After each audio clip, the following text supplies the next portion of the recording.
நாம் நம்முடைய ஜீவியத்தை நாம் மாற்றிக்கொள்ள கொள்ளுதல் என்ற அந்த தலைப்பில் கிறிஸ்துவுக்காக நம்முடைய ஜீவியத்தை மாற்றிக்கொள்ளுதல் என்ற தலைப்பில் நம்ம கொஞ்சம் வசனங்களை பார்க்க போகிறோம். கலாத்தியர் புத்தகம் 2ஆம் அதிகாரம் 20ஆம் வசனம் 21வது வேத வசனத்தை நாம் வாசிப்போம். எடுத்துக்கொள்ளுங்கள்.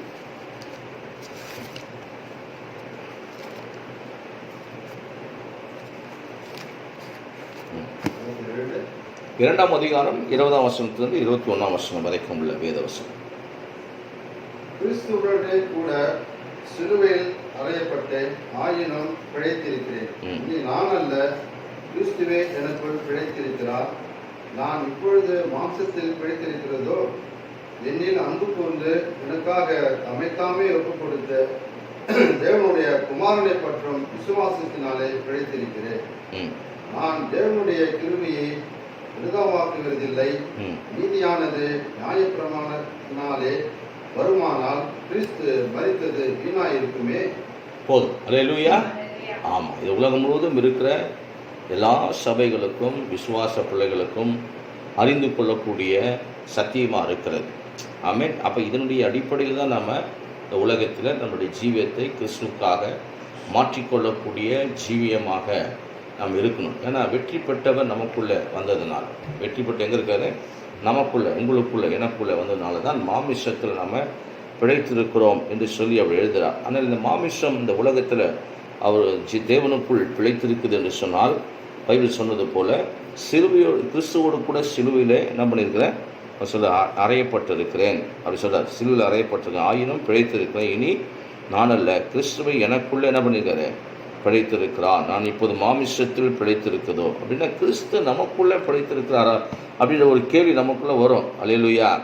ஆமாம். அப்போ அந்த காரியங்கள் வரும்போது, அப்போ நம்முடைய மாமிசத்தில் தேவன் வாசம் என்ற அளவுக்கு நம்ம பிழைத்திருக்கிறோம்னாக்கா, அவர் சிலுவையில் அறையப்பட்ட அந்த இயேசு கிறிஸ்து நமக்குள்ளே இருக்கிறதுனால நம்முடைய மாமிசம் இன்றைக்கு என்ன பண்ணப்பட்டிருக்குதுன்னா பிழைத்திருக்குது. அந்த வசனத்தை தொடர்ந்து நீங்கள் பார்த்தீங்கன்னாக்கா, என்னில் அன்பு கூர்ந்து எனக்காக தம்மைத்தாமே ஒப்பு கொடுத்த தேவனுடைய குமாரனை பற்றும் விசுவாசத்தினால் என்ன பண்ணியிருக்கேன்? நான் பிழைத்திருக்கேன். அப்போ எனக்காக, என் மேலே அன்பு கூர்ந்த தேவன்.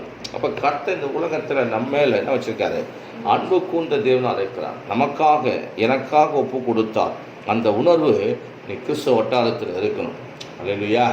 ஆமாம், அந்த கிறிஸ்துவ வட்டாரத்தில் இருக்கணும். கர்த்தர் என் மேல் அன்பு கூர்ந்து எனக்காக தம்மைத்தாமே ஒப்பு கொடுத்தபடினால் தேவனுடைய குமாரனை பற்றியிருக்கிற அந்த விசுவாசம்.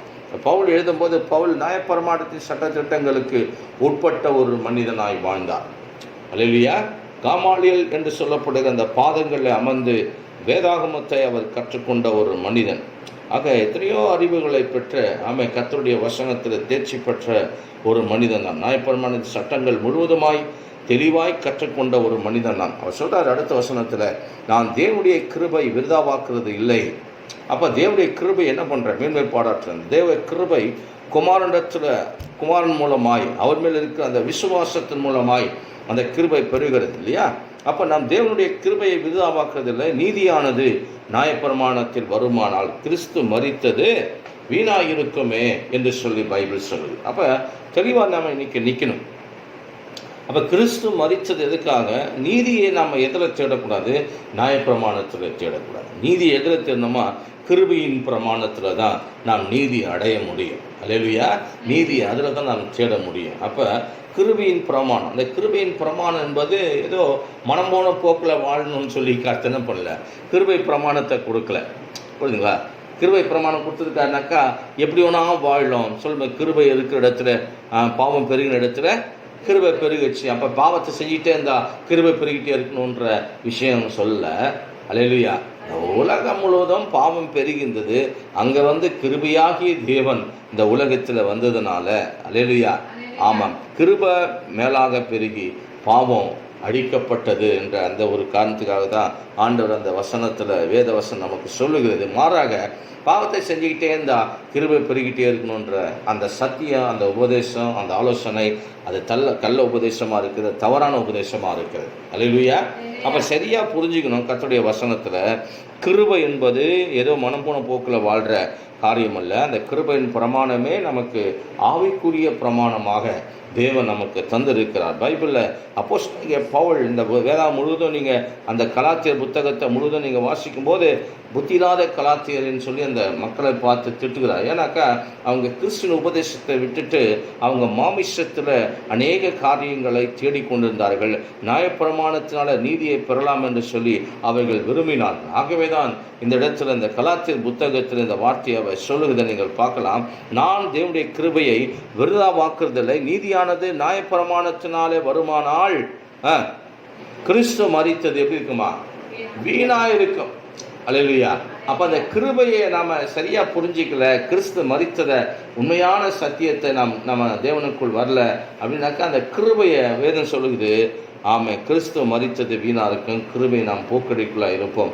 ஆக அந்த கிருபையை நாம் சரியாக புரிஞ்சிக்கும் போது ஆமென், அந்த கிருபை நாம் எப்படி புரிஞ்சிக்க முடியும்? குமாரனாகிய இயேசு கிறிஸ்துவின் மேல் நாம் வைக்கிற அந்த சரியான விசுவாசத்தினால நம்முடைய ஜீவியம் மாற்றப்பட்ட ஒரு ஜீவமாக இருக்கிறது. அல்லேலூயா. அப்போ நம்மால் மற்றவர்களால் என்ன பண்ண முடியல? அன்பு செய்யவே முடியல தானே? ஆமென். நம்ம என்ன பண்ண முடியல? மற்றவங்களை அன்பு செய்ய முடியல. அது முடியாது. நம்ம சுயத்தினால மற்றவங்க என்ன பண்ண முடியாது? சரியான அந்த அன்பை, உண்மையான அன்பை, மனதார ஒரு அன்பை நம்ம என்ன பண்ண முடியாது? காண்பிக்க முடியாது. காரணம் என்னக்கா, கிறிஸ்து எப்போது நமக்குள்ள வராரோ, அல்லேலூயா, ஆமாம், அப்போ தான் அவருடைய போதனை நாம் ஏற்றுக்கொள்ளும் போது தான் நாம் மற்றவர்களை அன்பு கூறுவர்களாய் நாம் மாற முடியும். அதனால தான் எபேசியர் எழுதும்போது அப்போஸ்தலனாகிய பவுல் சொல்கிறாரு, எதில் நடந்து கொள்ளுங்கள் அப்படின்னு சொல்லி, அன்பில் என்ன பண்ணுங்க? நடந்து கொள்ளுங்கள்னு சொல்லிட்டு 2ஆம் அதிகாரத்தில் எபேசியர் 5ஆம் அதிகாரத்தில் 5ஆம் அதிகாரம் 2ஆம் வசனம், எபேசியர் புத்தகம் 5ஆம் அதிகாரம் 2வது வேத வசனத்தை நான் வாசிக்கும் போது 1லேருந்து கூட வாசிங்க. ஆதலால் நீங்கள் பிரியமான பிள்ளைகளைப் போல தேவனை பின்பற்றணுமா? பார்த்தீங்களா?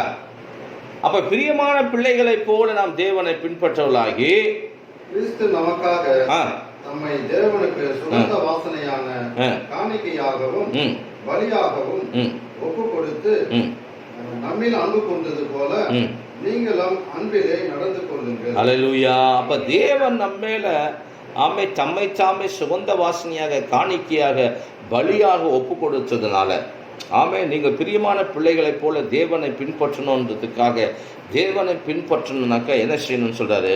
அவர் பலியாக கொடுத்தனால, நம்மில் அன்பு கொண்டதுனால நீங்களும் என்ன பண்ணுமா? அன்பில் நடந்து கொள்ளுங்கள் என்று சொல்லி வேதம் சொல்லுகிறது. அப்போ அன்பில் நடக்கணும். அன்பு சகலத்தையும் என்ன பண்ணுமா? தாங்கும், சகலத்தை நம்பும், சகலத்தை சகிக்கும். அன்பு பொறாமை இருக்காது, அன்புக்கு புகழை தேடாது. அன்பு இருமாப்பா இருக்காது. அன்பு எல்லாத்தையும் என்ன பண்ணும்? தாங்கும். அல்லேலூயா.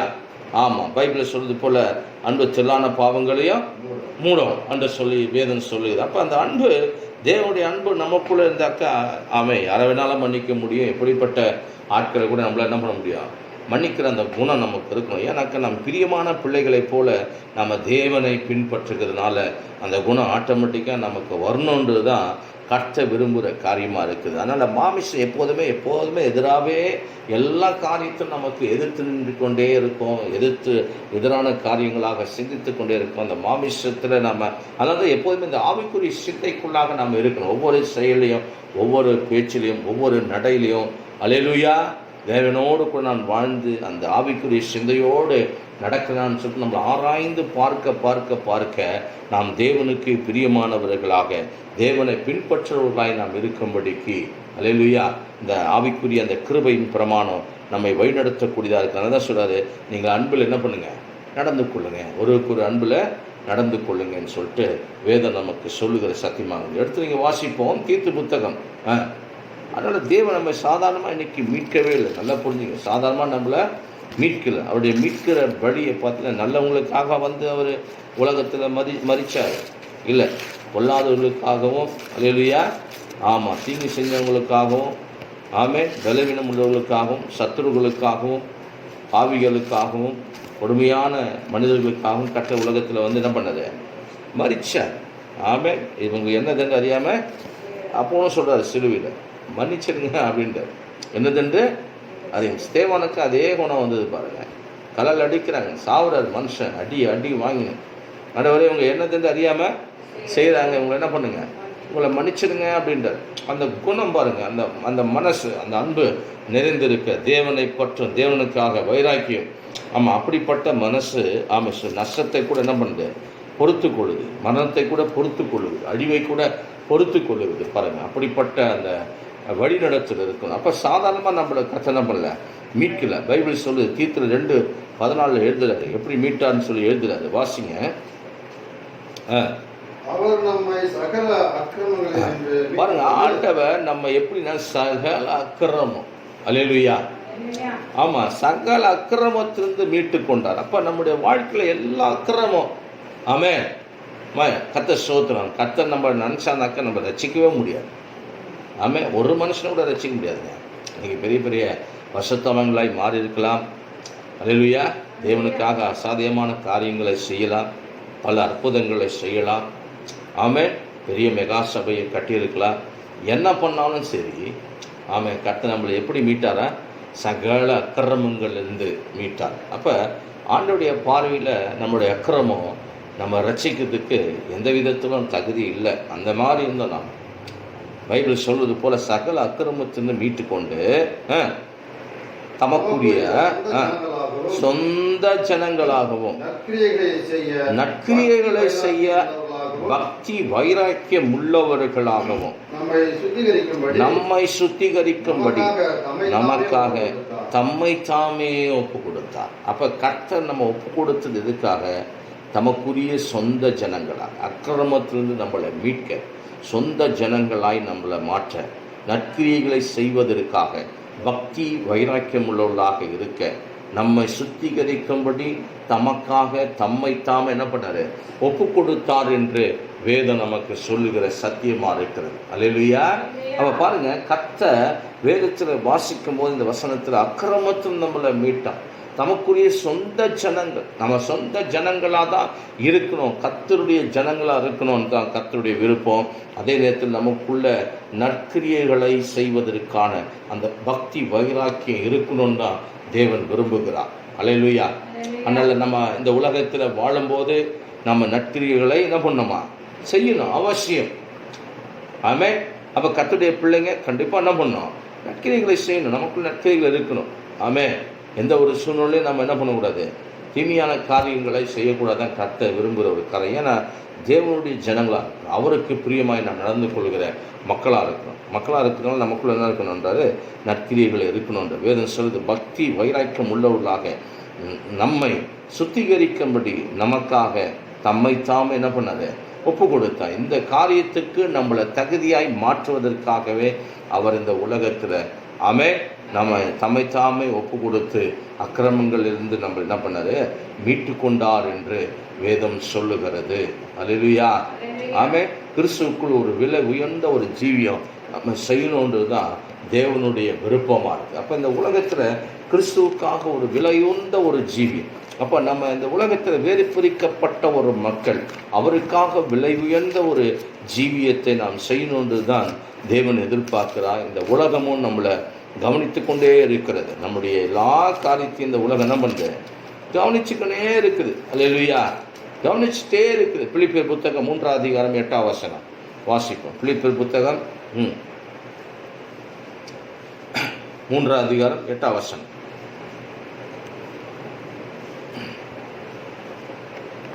7-8 கூட வாசி.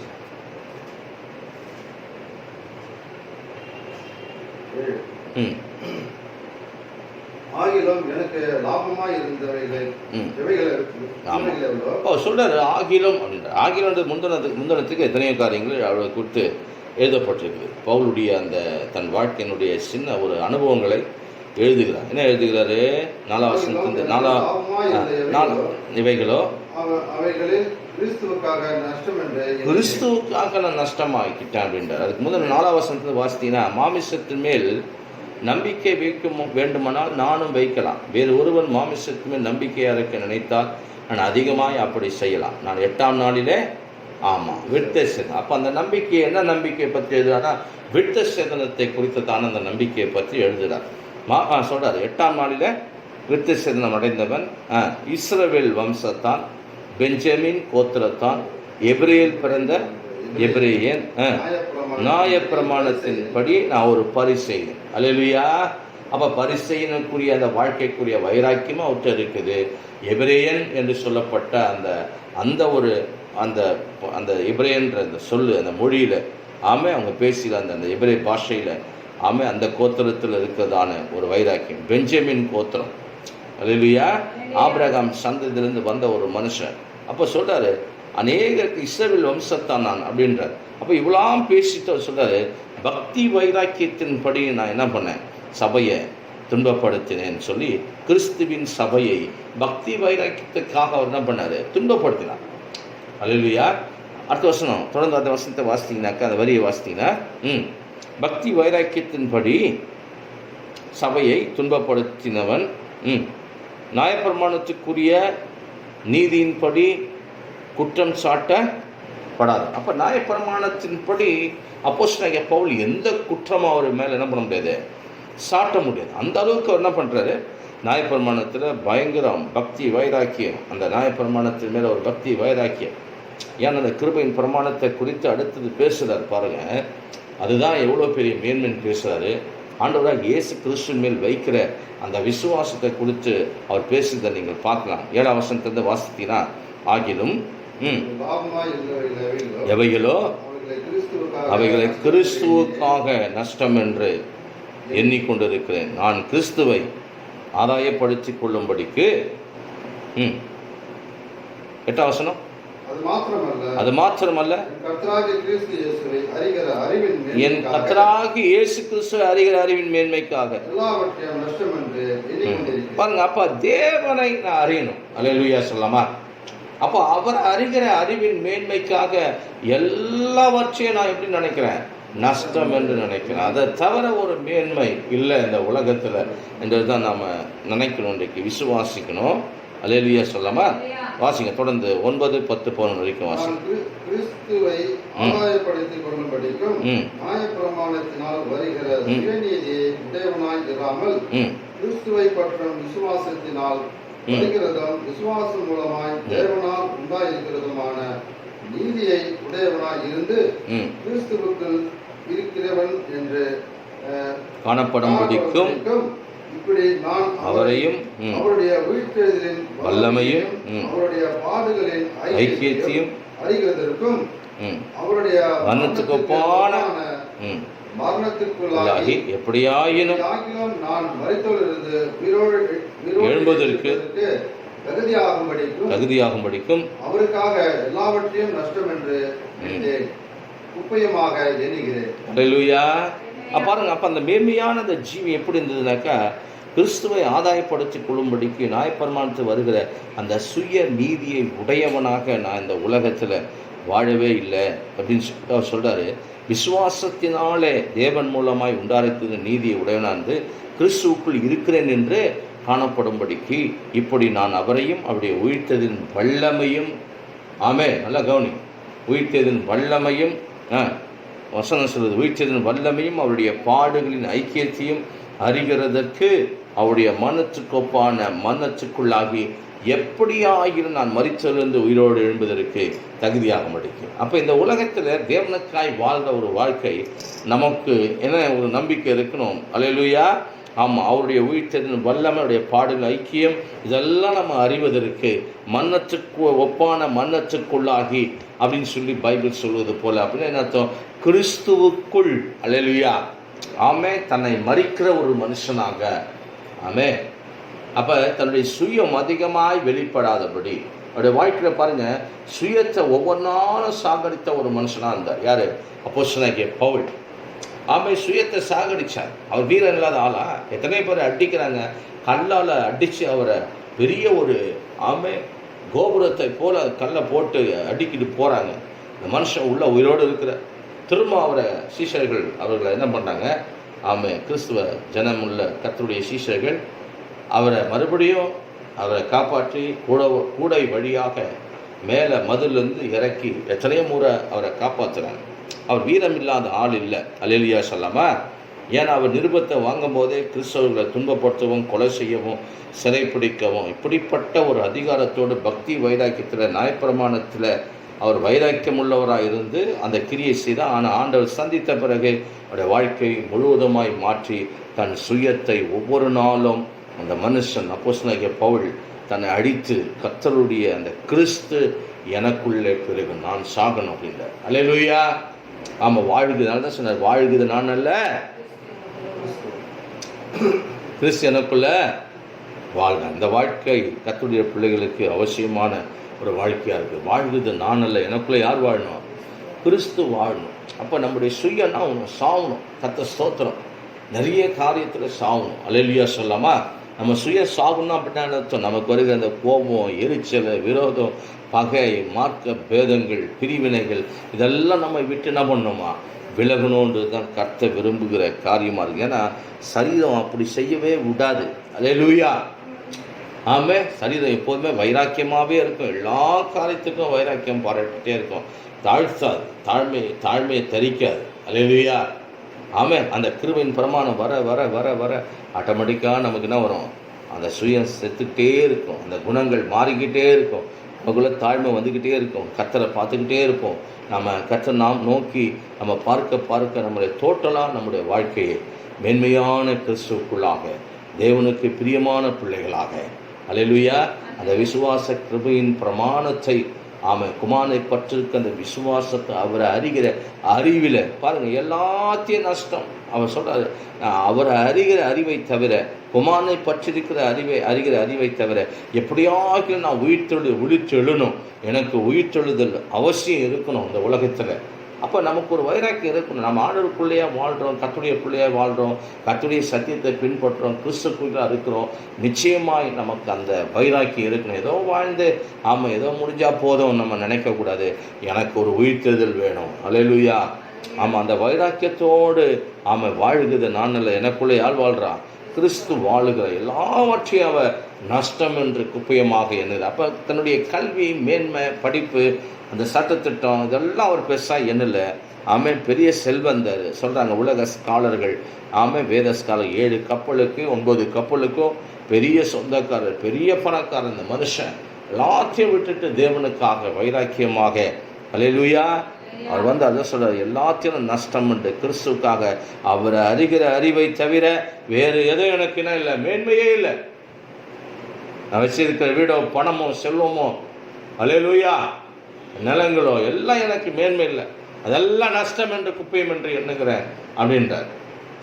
ஆமே, அடுத்த வருஷம் 11ஆம் வருஷம், அவருக்காக எல்லாவற்றையும் நஷ்டம் என்று விட்டேன், குப்பையுமாக எண்ணுகிறேன் அப்படின்னு சொல்லிட்டு அப்போஸ்தலனாகிய பவுல் சொல்றார். அதனால் கிறிஸ்துவை பற்றிய விசுவாசம் விலையுந்த ஒரு ஜீவியமாக இருக்கு. அதனால் விசுவாசம் இல்லாதவர்களை நாம் அடையாளம் காணும்.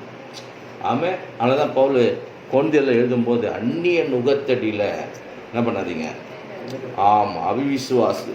ஆமே, அதை சொல்கிறாரு, அந்நிய நுகத்தில் 2 கொரிந்தியர் புத்தகம் 6ஆவது அதிகாரம் 14ஆம் வசனம் 15ஆம் வசனம், அந்நிய நுகத்தில் அவிவிசுவாசியுடன் என்ன பண்ணாதீங்க, பிணைக்கப்படாதிருப்பீர்களாக. கர்த்தருடைய பிள்ளைங்க ஏன் வைராக்கியமாக நம்ம நினைக்கிறோம், சொல்கிறோம். நிறைய பேர் கேட்பாங்க இல்லையா, கர்த்தர் ஸ்தோத்திரம், கிறிஸ்தவங்களை தான் திருமணம் செய்வாங்க அப்படின்லாம் சொல்லுவாங்க. அல்லேலூயா. ஏன் அப்படின்னா கடவுள் நம்மளை அப்படி நடத்துகிறார், தேவனுடைய வார்த்தை அப்படி போதிக்குது. அதனால் அவருடைய வார்த்தைக்கு கட்டுப்படுகிறோம், அவருடைய வார்த்தைக்கு நாம் கீழ்ப்படுகிறோம். அல்லேலூயா சொல்லாமா? அந்நிய நுகத்தில் அவிசுவாசியோட இதே பவுல் தான் சொல்றார், ஒருவன் அவிசுவாசியாக இருந்தால் அவனோடு வாழக்கூடிய அளவுக்கு அந்த மனைவிக்கு சம்பந்தம் இருந்தால் தன்னுடைய கற்புள்ள நடத்தினால் அவள் என்ன பண்ணிக்கலாம், ஆதாயம் பண்ணிக்கலான்றார். அதே போல் மனைவி அவிசுவாசமாக இருந்து கணவன் விசுவாசமாக இருந்து, அல்லேலூயா, ஒருவேளை ஏற்றுக்கொள்ள மனசாக இருந்தால் ஏற்றுக்கோ, அல்லேலூயா அப்படின்ற. அதே நேரத்தில் அவிசுவாசி பிரிஞ்சு போனால் பிரிஞ்சு போட்டோன்னு எழுதுறாரு. அப்புறம் ஏன் போய் அவிசுவாசியை போய் நம்ம தெரிஞ்சுக்கணும்? ஒரு பிரிவு அங்கே இருக்குன்றதை அவர் மறைவாக சொல்கிறார் பாருங்க. அவிசுவாசியோடு இணைஞ்சா பிரிவு இருக்குன்றதை அங்கே மறைவாக சொல்கிறார். அல்லேலூயா. அதனால் இன்னும் மேலான ஒரு வசனங்களை நம்ம வாசிக்கும்போது சொல்கிறாரு, இங்கே எழுதும்போது சொல்கிறாரு, அந்நிய நுகத்தில் ஆமே, அவிசுவாசிகளோட வசனத்தை எடுத்துங்க, வாசிங்க. 250 பக்கம். பிணைக்கப்படாதிருப்பீர்களாக நீதிக்கும் அநீதிக்கும் சம்பந்தமே இல்லை. ஒளியும் இருளும் ஐக்கியமா இருக்காது. அல்லேலூயா. ஆமாம், இங்கே ஒளி இருந்துச்சுனாக்கா இருள் ஓடும். இருள் இருந்துச்சுன்னா நைட் டைமில் இரவு நேரத்தில் விளக்கு போட்டால் என்ன ஆகும்? இருள் எங்கே போனே தெரியாது. விளக்கு நிறுத்தினா திரும்ப இருள் வந்துடும். அல்லேலூயா. ஆமே, உலகமே இருளில் தான். கர்த்தர் படைக்கும் போதே இந்த உலகத்தை இருளிலிருந்து வெளிச்சத்தில் பிரகாசிக்க சொன்ன தேவன் அறிவாகி உங்கள் இதயத்தில் தோன்ற பண்ணும் பொருட்டு நம்முடைய இதயத்தில் வாசம் செய்கிற அந்த வசனத்தின்படி சொல்கிறேன். அப்போ இந்த உலகமே இருளில் தான். அந்த இருளிலிருந்து கர்த்தனை பண்ணுறாரு, வெளிச்சம் உண்டாக கடவுதென்றால் வெளிச்சம் உண்டாயிடுச்சு. அப்போ உலகம் படைக்கும் போதே உலகம் எப்படி இருந்தது? இருளில் தான் இருந்தது. இருளில் தான் கர்த்தர் வெளிச்சத்தில் பிரகாசிக்க சொல்கிறார். அப்போ இந்த உலகம் முழுவதுமே இருளில் தான் இருக்கிறது. கர்த்தர் சொல்கிறோம், சூரியன் வருதுனால என்ன ஆகுது? இந்த இருள் போய் வெளிச்சம் வருகிறது.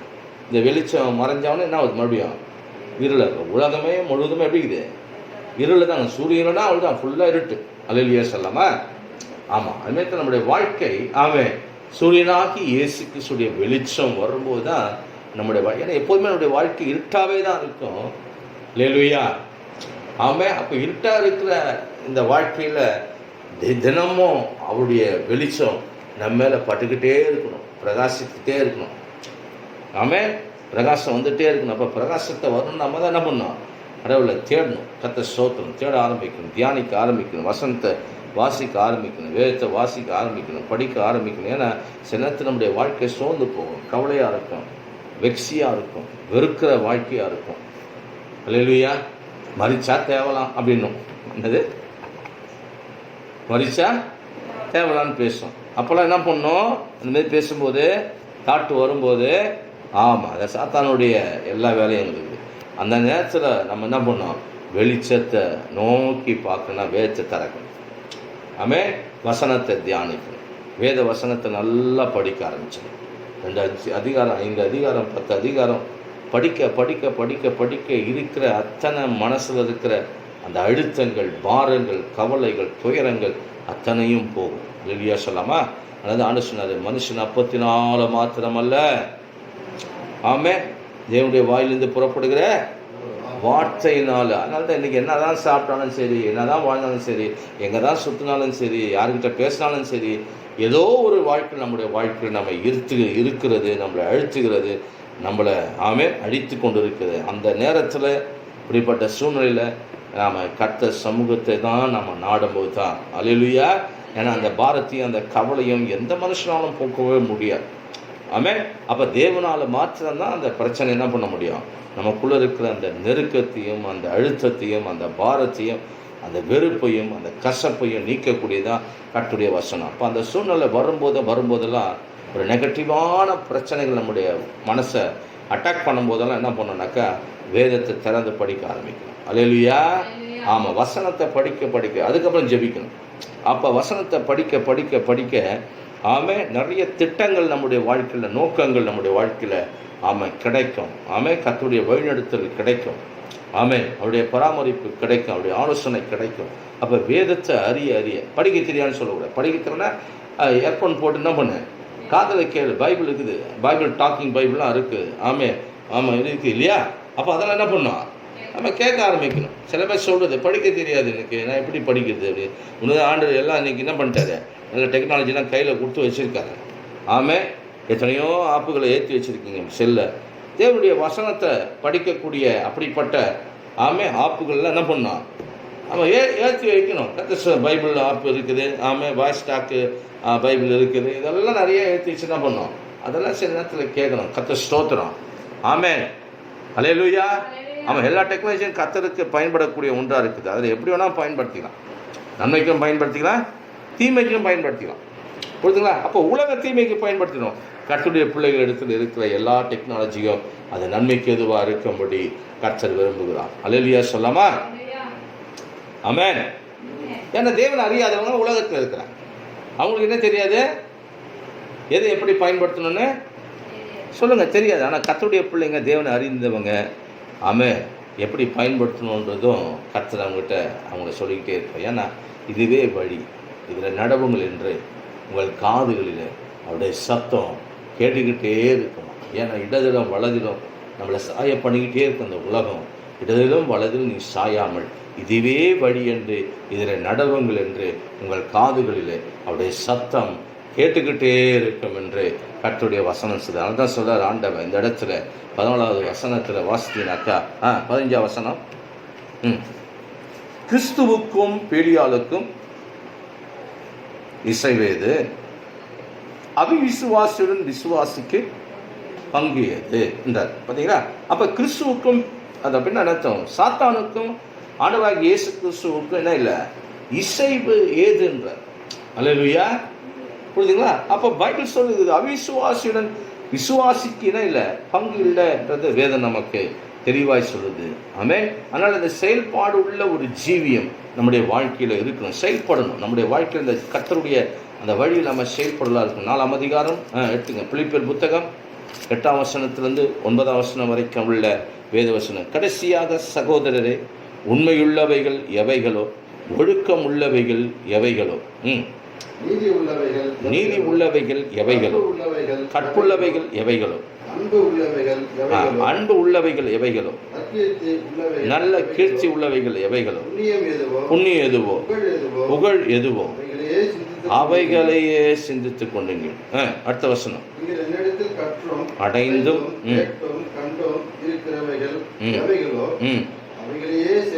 செய்யுங்கள், சமாதானத்தின் தேவன் உங்களோடு இருப்பார். சத்தியத்தை சொல்லலாமா? ஹல்லேலூயா. பாருங்க, அவைகளையே எவ்வளோ தைரியமாக கான்ஃபிடென்ட்டாக அவர் சொல்கிறார் பாருங்க.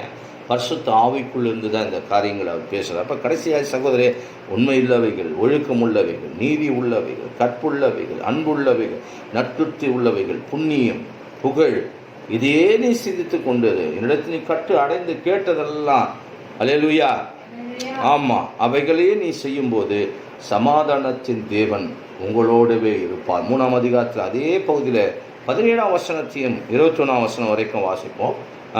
சகோதரரே, நீங்கள் என்னோட கூட பின்பற்றவர்களாகி நாங்கள் உங்களுக்கு வழிகாட்டுகிறபடி நடக்கிறவர்களை மாதிரியாக நோக்குங்கள். ஏனெனில் அநேக வேறு விதமாய் நடக்கிறார்கள். அவர்கள் கிறிஸ்துவின் சிலுவைக்கு பகைஞர் என்று உங்களுக்கு அநேக தரம் சொன்னேன், இப்பொழுதும் கண்ணீரோடு சொல்லுகிறேன். அவருடைய முடிவு அழிவு, அவருடைய தேவன் வயிறு, அவருடைய மகிமை, அவருடைய லட்சையை அவர்கள் பூமிக்கு அடுத்தவைகளையே சிந்திக்கிறார்கள். அடுத்த வசனம், நம்முடைய குடியிருப்போ பரலோகத்தில் இருக்கிறது. இங்கேருந்து கர்த்தரை இயேசு கிறிஸ்து ரட்சகர் எதிர்பார்த்து கொண்டிருக்கிறோம். எல்லாவற்றையும் கீழ்ப்படுத்திக் கொள்ளத்தக்க வல்லமையான செயல்படியே நம்முடைய அற்பமான சரீரத்தை தம்முடைய மகிமையான சரீரத்துக்கு ஒப்பாக நம்மளை மறுரூபப்படுத்துவார். அல்லேலூயா. அப்போ நம்ம குடியிருப்போம் அங்கே இருக்குது. கர்த்தர் ஸ்தோத்திரம். இங்கே லேண்டு வாங்கி வச்சுருக்கீங்களோ இல்லையோ, ஆமென். பரலோகத்தில் நமக்கு என்ன இருக்குது, பர்மனண்டான அந்த குடியிருப்பு நமக்கு அங்கே ஆண்டவர் வச்சிருக்கிறார்.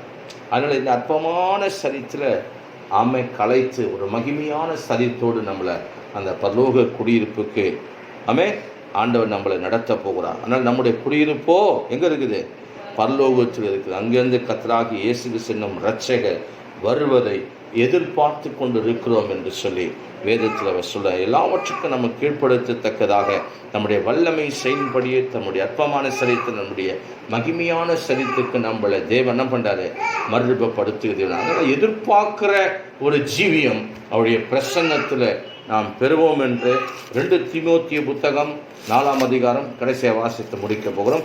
2 தீமோத்தேயு புத்தகம் 4ஆம் அதிகாரம் 7ஆம் வசனத்திலிருந்து 8ஆம் வசனம் வரைக்கும் உள்ள வேத வசனம். அதனால் இந்த உலகத்தில் அல்லேலூயா சொல்லலாமா? ஆமென். பரலோகத்தில் கர்த்தர் உங்களுக்கு உங்கள் குடியிருப்பு எங்கேம்மா இருக்குது? ஆமென். சகுந்தலாமாவுக்கு பரலோகத்தில் உங்கள் குடியிருப்பு என் குடியிருப்பு எங்கே இருக்குது? பரலோகத்தில். அதுமாதிரி ஜான்பதருடைய குடியிருப்பு எங்கே இருக்குது? பரலோகத்தில் இருக்குது. ஆமாம். பரலோகத்தில் உங்களுக்கு வீடு இருக்குது. விசுவாசிக்கிறீங்களா? அல்லேலூயா. ஏன்னா வேத வசனம் தான் சொல்லுது, அப்படிதான் சொல்லுது. பரலோகத்தில் உங்களுக்கு என்ன இருக்குது? உங்களுக்கு வீடு இருக்குது, அல்லேலூயா சொல்லாமல். அப்போ நம்ம குடியிருப்பு எங்கே இருக்குது? பரலோகத்தில் இருக்குது. அதை மறந்தே போகக்கூடாது. வாசிப்போம் கடைசியாய் 4ஆம் அதிகாரத்தில் 2 தீமோத்தேயு புத்தகம் 7ஆம் வசனத்திலிருந்து 8ஆம் வசனம் வரைக்கும் நல்ல போராட்டத்தை போராடினேன், ஆமென், ஓட்டத்தை முடித்தேன். அல்லேலூயா. அப்ப எதிர்பார்க்கிற ஒரு ஜீவி அந்த உலகத்துல நம்ம என்ன எதிர்பார்க்கிறோம்? இந்த ஜீவியத்துல பார்த்தீங்கன்னாக்கா நல்ல போராட்டமா இருக்குது. அல்லேலூயா. எதை நல்ல போராட்டம்ன்றாரு? எத்தனையோ பாடு வந்தது, நெருக்கு வந்தது, கல்லடி வந்தது, சாட்டை அடி வந்தது, சவுக்கடி வந்தது, தண்ணீர்ல சேதம் வந்தது. அல்லேலூயா. எவ்வளோ போராட்டம் வந்து கடைசியா சிரசேதமும் அடைந்தார் அவர். யாரு? அப்போஸ்தலனாகிய பவுல் 68 கிறிஸ்துவுக்கு பின்பு, புரியுதுங்களா, சிரசேதமும் அடைந்த ஒரு மனுஷன், ரத்த சாட்சியா மரித்த ஒரு மனுஷன்.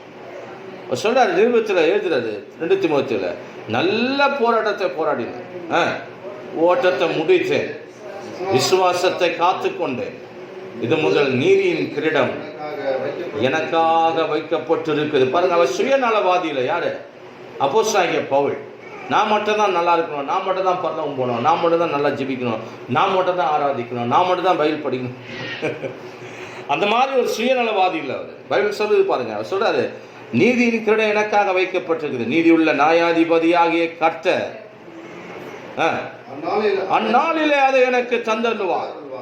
எனக்கு மாத்திரமல்ல, அவர் பிரசன்னமாகுதலை விரும்புகிற யாவருக்கு அதை இடம் பண்ணுவாரு, தருவார். அல்லேலூயா. போதும், கரங்களை தட்டி அனுமதிப்படுத்தலாம்.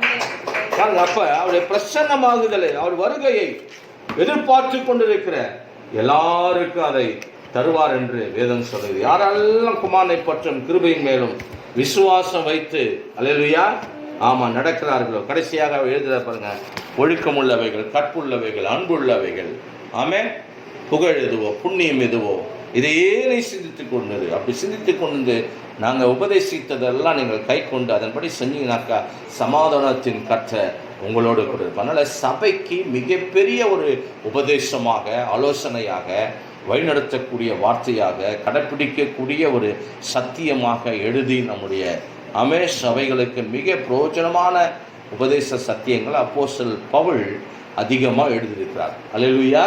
ஆமாம், கடைசியாக தேவனால் மரித்து உயிர்த்தெழுந்த பிறகு காண்பித்த அந்த காட்சியில் ஆண்டவருக்குள் வந்த ஒரு சீசன், மத்திய எழுதாத, அல்லேலூயா, அப்போஸ்தலர்கள் எழுதாத அதிகமான ஒரு நிருபங்கள் பாக்கியத்தை ஆண்டவர் அப்போஸ்தலனாகிய பவுலுக்கு தந்திருக்கிறது. காரணம், இது சபைகளுக்கு அவசியமான சத்தியம் என்று எண்ணிதான் கர்த்தர் அப்போஸ்தலன் மூலமாக அப்போஸ்தலனாகிய பவுல் ஒரு மனுஷனை கொண்டு 13-14 நிருபங்களை எழுதி நம்முடைய கரத்தில் கொடுத்திருக்கிறார். அல்லேலூயா சொல்லாமா? அதனால கர்த்தர் ஸ்தோத்திரம். வேதம் சொல்வது போல பைபிள் சொல்லுகிறது. அவர் சொல்றாரு, எல்லா போராட்டத்தையும் முடிச்சுட்டு நல்ல போராட்டத்தை போராடி விசுவாசத்தை காத்துக்கணும். இது முதல் நீதியின் கிரீடம் எனக்காக வைக்கப்பட்டு, எனக்கு மாத்திரமல்ல, அவருடைய பிரசன்னத்தை யாரெல்லாம் அவர் வருகை எதிர்பார்க்குறாங்களோ அவங்களுக்கெல்லாம் இது கிடைக்கும். அதனால் அந்த கிருபின் பிரமாணத்தில் நாம் நீதியை தேட வேண்டும். நான் பிரமாணத்தினால நீதியை தேடுகிறவன். அல்லேலூயா சொல்லாமா? கிறிஸ்து மரித்தது வீணா இருக்கும் என்று வேதத்தில் அவர் எழுதுகிறார். அப்போ கிறிஸ்து மரித்தது வேலைபிளாக இருக்கணும். அல்லேலூயா. விலை வந்ததாக இருக்கணும்னு சொன்னாக்கா அவர் சொல்கிறாரு, நான் எல்லாத்தையும் நஷ்டம் என்று கிறிஸ்துவ அறிகிற அறியும் பாடுகள், உயிர்த்தெழுதல், அவருடைய மரணம், அல்லேலூயா, அவர் மரணத்துக்குள்ளாக என்னையும் நான் மரித்து இப்படியாக அவருடைய உயிர்த்தெழுதலை அடையத்தக்கதாக எல்லாவற்றையும் நான் நஷ்டம் என்று குப்பையமாக எண்ணுகிறேன் என்று அவர் பேசியிருக்கிறார். ஆகவே நாம் தியானிப்போம், தொடர்ந்து கர்த்தருக்குள்ள பலனடைவோம். அன்புள்ள இருப்போம். அல்லேலூயா. கிறிஸ்துக்குள்ளாக அநேகரை ஸ்தோத்திரம் ஏற்றுக்கொள்வோம். கர்த்தருக்குள்ள வழிநடத்துவோம். விசுவாசிகளோடு இணைவோம். அல்லேலூயா. அவிசுவாசியோடு பிணைக்கப்படாதிருப்போம். அல்லேலூயா. விசுவாசிக்கும் கிறிஸ்துவுக்கும் இசைவு ஏது என்று சொல்லி கர்த்தருடைய வசனம் சொல்வது போல, அல்லேலூயா, நாம் கிறிஸ்துவை பின்பற்றுகிற அவருடைய உபதேசங்களை, சத்தியங்களை, அவருடைய வாழ்க்கையை, அல்லேலூயா, அவருடைய நெறிமுறைகளை நாம் பின்பற்றுவர்களாக, அப்போஸ்தலருடைய வழியில் நடக்கிறவர்களாக, தீர்க்கதரிசன சத்தியங்களை நன்றாய் கற்றுக்கொண்டு நடக்கிறவர்களாக, கிறிஸ்து மேல் மாளிகையாய் கட்டப்பட்டு நாம் இசைவாய் இணைக்கப்பட்டு எழும்புகிற அப்போஸ்தலர் சமுதாயமாக பெருகும்படி நம்மை தாழ்த்தி அர்ப்பணிப்போம். அப்படி எழுந்து நிற்போம். இந்த வார்த்தைகளுக்காய் நன்றி செலுத்துவோம். தேவ கரத்தில் நம்மை தாழ்த்தி அர்ப்பணிப்போம். கர்த்தருக்கு ஸ்தோத்திரம் செலுத்துவோம். அவர் நாமத்தை மகிமைப்படுத்துவோம். இந்த வார்த்தைகளுக்காக கொடான கோடி ஸ்தோத்திரங்களை ஏறெடுக்கிறோம். கர்த்தாவே, பிதாவே, நாங்கள் உமக்கு நன்றி செலுத்துகிறோம். ஆண்டவரே, தம்மைத்தாமே எங்களுக்காக அக்கிரமங்கள் எல்லாவற்றையும் எங்களுக்கு மன்னித்து எங்களை ஏற்றுக்கொண்ட எங்கள் ஆண்டவராகிய இயேசு கிறிஸ்துவுக்காக ஆண்டவரே, துதிக்கிறேன். நான் நம்முடைய ஜீவிய